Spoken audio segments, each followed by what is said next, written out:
Welcome back to G4. In an attempt to create more gaming content, we fired all of our female staff.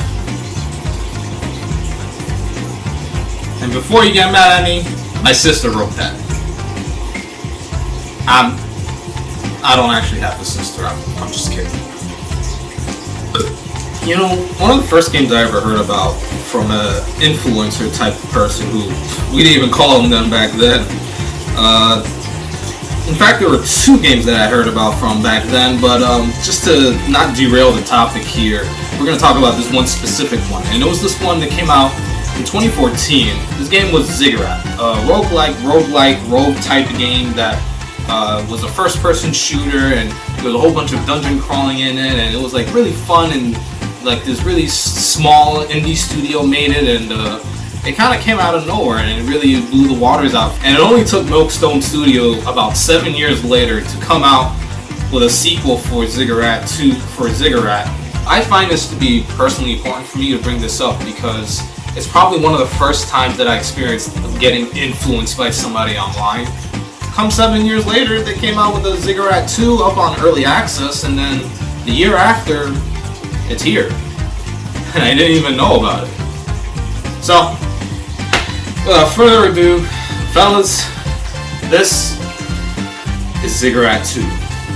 If any of you are familiar with the rogue genre, then you will know that there is almost never a central plot line. Things are procedurally generated, because who really cares about level design nowadays? And a central focus on a gameplay loop.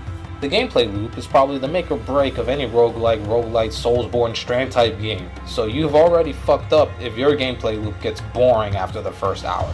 That's not where Ziggurat falters. The original Ziggurat was a 2014 game that a lot of YouTube lords proclaimed to be one of the best releases that year, and I thought I would put that to the test by actually buying the game and playing it for probably a good 15 hours before I had my fill. The first game is fun, but shallow compared to the likes of Shadow Warriors remake of the same year, or even the Wolfenstein soft reboot. What's different between the games is that Ziggurat's gameplay loop essentially stayed the same for those 15 hours, and I have no complaints, whereas the two former games always had to try and switch things up in combat encounters and arenas, which would sometimes show the cracks within its core design. Shadow Warrior became an RPG and sword beam spamathon. Wolfenstein does not have amazing shooting to write home about in this day and age, so that should say something about how good the base formula of Ziggurat's gameplay is, when I had as much fun there as I did with variety. Admittedly, I did play through the first Ziggurat in preparation for this, and that game did not age well at all, let me tell you, man. It's a little shitty. Ziggurat 2 takes the core of the original game and sprinkles it across this map that contains several side missions as well as a main mission after you've completed enough side content. Your singular run is not subjected to playing in the same labyrinth for over 5 floors. Instead, you can choose a side mission map to load into that can vary in floor length and enemy threat level. Don't play on hard, the third difficulty, because you're gonna get wrecked and won't learn anything on your first playthrough. Play on normal though if you don't want to be a baby and not be judged at all, because I won't. I have to admit though, there's always just something refreshing about returning to a game series you thought would never get its sequel after so many years and have the game be functional throughout the entire time playing. I want to remove those rose-tinted glasses, and when I do, I still see an immaculately designed game built from both quick sprints and huge marathons of unlocking more and more content. The influx of items you get from completing side missions will always have you juggling new weapons and artifacts unlocked. One thing stays consistent throughout all of this though, and that's the energy blaster.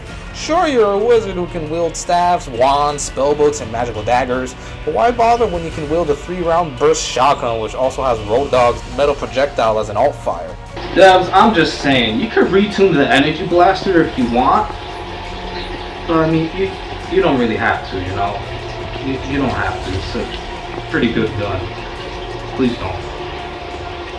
And before anybody asks, this mic is actually non-functional. I bought this at a Micro Center maybe like a month ago in preparation to use it for my last video, but I never got around to doing it, and then before I knew it, I'm recording this video and I can't use it because I need an adapter for the phone. That's how you know I don't actually work at G4. Before you set on a mission, you can pick between a cast of characters, which you unlock by completing main missions. You start with 2, a man and a woman, and all of the characters have their own special abilities. This guy can magnetize all enemy drops in the room to him. She can push enemies away with a force blast, and this chick can go invisible for a few seconds. The latter can become quite useful when you start picking perks that add effects to her ability when you level up in those dungeons. You obtain experience orbs to level up your character within each mission run, but once you've either completed a mission or died, your character level resets back to 1 for the next mission. Every level up gives you a chance at choosing a perk to add to your character for the run. They give you stuff like added damage to specific types of weapons, movement speed, or unlimited mana for a few seconds after switching weapons. That's very specific because it's actually there. Mana is ammo, so don't freak out when I say the word in this piece, as the 4 types of mana you have are purple for your wand, blue for your spells like books and daggers, green for your staves or staves, whatever the fuck, and orange for your alchemy weapons. Alchemy weapons are the closest you'll get to traditional first-person shooter weapons like a crossbow, shotgun, rocket launcher, and machine gun. Purple mana always regenerates automatically as it's your basic weapon, but you can pick up mana crystals off the ground corresponding to the color of the mana pool it will replenish. Weapons also have different elemental attacks for each. There's fire damage, ice, thunder, chaos, basic, and poison. Depending on the type of enemy you're facing, they'll have different resistances and weaknesses to elements. This incentivizes switching back and forth between your different weapons, as well as having a different element for each weapon to handle different types of mobs.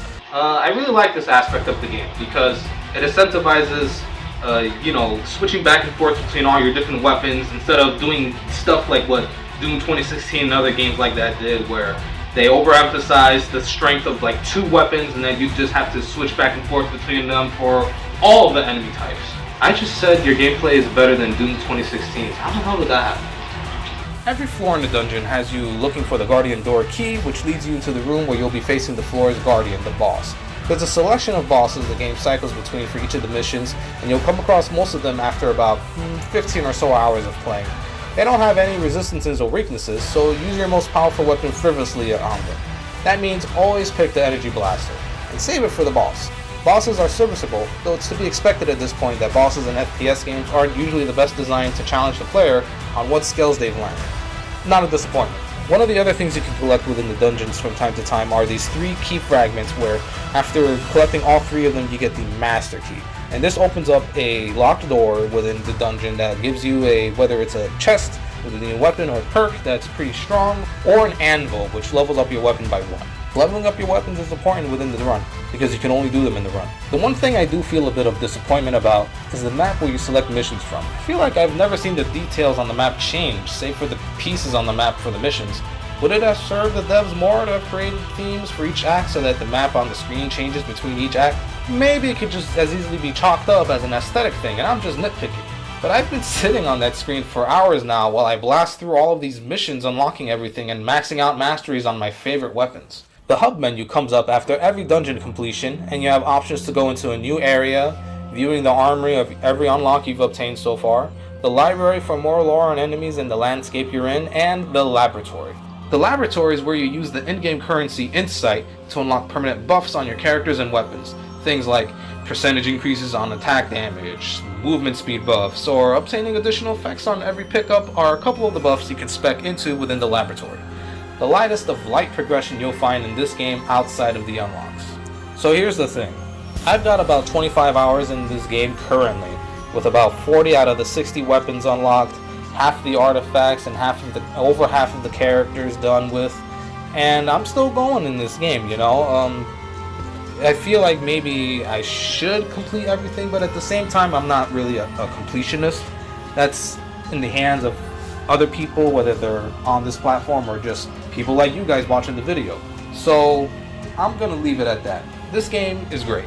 Also, Miguel and that necromancer chick, they are really fun to play. Make sure you unlock them and use them as much as you can because it's a fun time with them. I almost forgot to mention, grab Ziggurat 2, base price $25 on Steam. You can buy the soundtrack for $6, a supporter pack for $2, which is just weapons that are in the game already, so don't buy the supporter pack really, just unlock those things. But think about the soundtrack, because I think that regardless of whether or not I think the soundtrack is good or memorable or whatnot, if you can cough up the $6 for the soundtrack, then you just help these developers even more.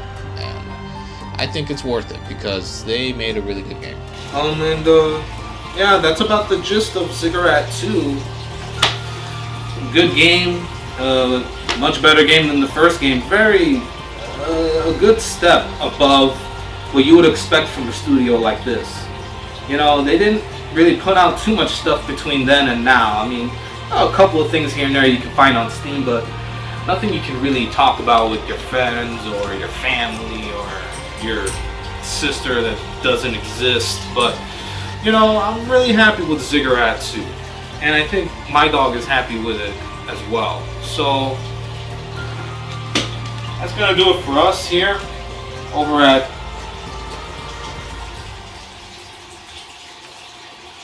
I'm trying to say something that's not G4 or H3. That's going to do it for us here over at Habs Productions. P2. More videos, maybe? Who knows? I'm looking at other games. There's a cool free-to-play game that I'm going to be streaming more than likely, and there's another game that I'm probably going to bother my producer to play with me, because it's basically just like a